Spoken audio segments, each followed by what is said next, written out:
Hello friends, आप सबका स्वागत है आपके अपने यूट्यूब चैनल फार्मा एमसीक्यू में। इस चैनल पर हम डिफरेंट एमसीक्यू सॉल्व करते हैं, वन लाइनर के क्वेश्चन डिस्कस करते हैं, प्रीवियस ईयर के क्वेश्चन पेपर डिस्कस करते हैं। तो ये सब जो एमसीक्यूज होते हैं सही फार्मा एग्जाम्स के लिए इंपॉर्टेंट होते हैं। GPAT, NIPER, drug inspector, state pharmacist exams होते हैं, सभी के लिए इंपॉर्टेंट होते हैं। तो अगर आप लोग इस चैनल पर नए हैं और अपने चैनल को सब्सक्राइब नहीं किया है तो प्लीज़ चैनल को सब्सक्राइब कीजिएगा। वीडियो को लाइक करना, शेयर करना, कमेंट करना, बेल आइकन को प्रेस करना ताकि जो आने वाली वीडियोज़ होती हैं उनके नोटिफिकेशंस आप लोगों को मिलते रहें। तो हमने ये फार्मा क्विज़ स्टार्ट किए हुए थे, तो ठीक है। तो फार्मा क्विज़ के इस शानदार सेशन को स्टार्ट करते हैं। क्वेश्चन है, what does a negative value of sigma signify for a substituent.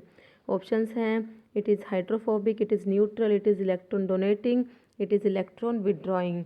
ठीक है, तो जो नेगेटिव वैल्यू होता है सिग्मा का, उसका मतलब होता है it is electron donating group है। ठीक है, सब्सटीट्यूएंट है, तो इसका ऑप्शन सी राइट हो जाएगा।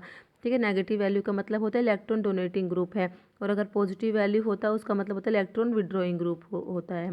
ठीक है, नेक्स्ट है, identify the mechanism of hammer mill. Options हैं एट्रीशन, कटिंग, इम्पैक्ट, कंप्रेशन। ठीक है, जो डिफरेंट मिल्स के जो मैकेनिज्म है बहुत इंपॉर्टेंट है, इन पे क्वेश्चन हमेशा आता है। ठीक है, तो हैमर मिल का मैकेनिज्म क्या होता है, इम्पैक्ट होता है। ऑप्शन सी राइट हो जाएगा। ये एट्रीशन किस में होता है, रोलर मिल में होता है एट्रीशन। और कटिंग होता है ये कटर मिल में होता है। ठीक है, जो कटर मिल होती है उसमें कटिंग होता है। कंप्रेशन है ये भी किस में, रोलर मिल में होता है कंप्रेशन भी। और एक होती है इम्पैक्ट एंड एट्रीशन। ठीक है, इम्पैक्ट एंड एट्रीशन दोनों किस में होते हैं, ये होते हैं बॉल मिल में होता है, और एक होता है फ्लूइड एनर्जी मिल। तो ये दो मिल है, इनका मैकेनिज्म क्या होता है, इम्पैक्ट एंड एट्रीशन होता है। तो ये सब ध्यान रखना है। नेक्स्ट है, if extraction ratio is zero then there is no. Options हैं एब्जॉर्प्शन, डिस्ट्रीब्यूशन, एलिमिनेशन, मेटाबॉलिज्म।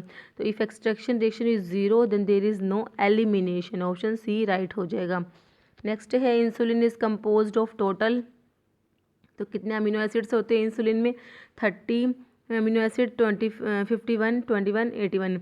तो इंसुलिन जो होते हैं इसमें 51 अमीनो एसिड्स होते हैं। ठीक है, तो इसका ऑप्शन बी राइट हो जाएगा, 51। ठीक है, इंसुलिन जो है इसमें दो दो क्या होती है, पॉलीपेप्टाइड चेन होती है। ठीक है, पॉलीपेप्टाइड की दो चेन होती है, एक तो ए चेन होती है, एक होती है बी चेन होती है। ठीक है, ए चेन में तो कितने 21। ठीक है, टोटल 51 है ना, तो ए चेन में 21 होते हैं, बी चेन में 30 होते हैं। ठीक है, ये ध्यान रखना है कि ए चेन में 21 अमीनो एसिड है और बी चेन में 30 अमीनो एसिड होते हैं। ठीक है, और दोनों पॉलीपेप्टाइड की चेन आपस में ज्वाइंट होती है, दो साइड डाइसल्फाइड बॉन्ड होते हैं। ठीक है, डाइसल्फाइड बॉन्ड के थ्रू दोनों पेप्टाइड चेन आपस में लिंक होती हैं। तो इसका हो जाएगा 51 अमीनो एसिड होते हैं। और इंसुलिन जो होता है पेनक्रियाज से सिक्रेट होता है। पेनक्रियाज में जो आइलेट ऑफ लैंगरहैंस की बीटा सेल्स होती है ना, उनसे भी इंसुलिन सिक्रेट होता है। तो इसका ऑप्शन बी हो गया। नेक्स्ट है, निकोटिन एंटागनिस्ट।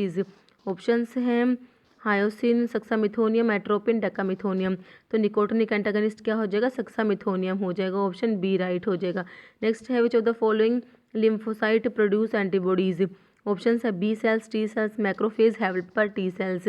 तो लिम्फोसाइट्स जो होती हैं ये होती है बी सेल्स होती हैं और टी सेल्स होती हैं। ठीक है, लिम्फोसाइट्स कौन कौन सी होती है, एक तो बी सेल्स होती है, एक टी सेल्स होती है। तो एंटीबॉडीज़ कौन सी प्रोड्यूस करती हैं, तो ये है बी सेल्स जो होती है ना, ऑप्शन ए हो जाएगा। बी सेल्स क्या प्रोड्यूस करती है, एंटीबॉडीज़ प्रोड्यूस करती है। नेक्स्ट है, IUPAC name for the structure. तो इसकी ये स्ट्रक्चर दी हुई है CH3 CH2 CH2 CH2। इसका आईयूपीएसी नेम क्या है, pentyl butyl, pentyl propyl butyl ethyl. ठीक है, तो हमें पता है अगर देखो CH3 CH2 होता है, इसके लिए क्या यूज़ करते हैं, इथाइल।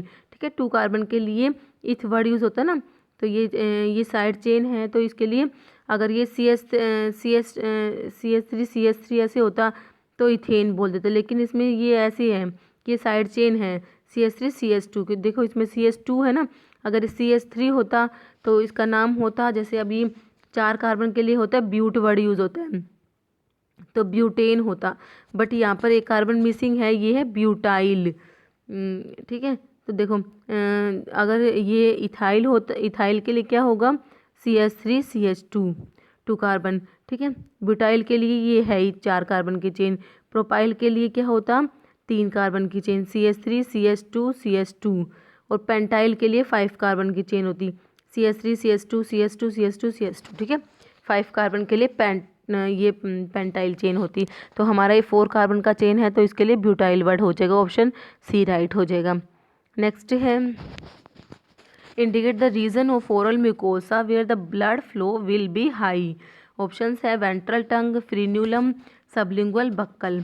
तो जो ओरल म्यूकोसा जहाँ पर ब्लड फ्लो जो हाई होता है, तो ये सबलिंगुअल होता है, ऑप्शन सी होता है, ठीक है। जो सबलिंगुअल एरिया होता है, ठीक है, वहाँ ब्लड फ्लो ज़्यादा होता है, तभी तो जो ड्रग्स होती है सबलिंगुअल देते हैं, जैसे ग्लिसराइल ट्राई नाइट्रेट होता है, ठीक है। जो टंग के नीचे का एरिया होता है सबलिंगुअल एरिया, वहाँ पर ब्लड फ्लो ज़्यादा होता है, ठीक है। तो इसका ऑप्शन सी हो जाएगा।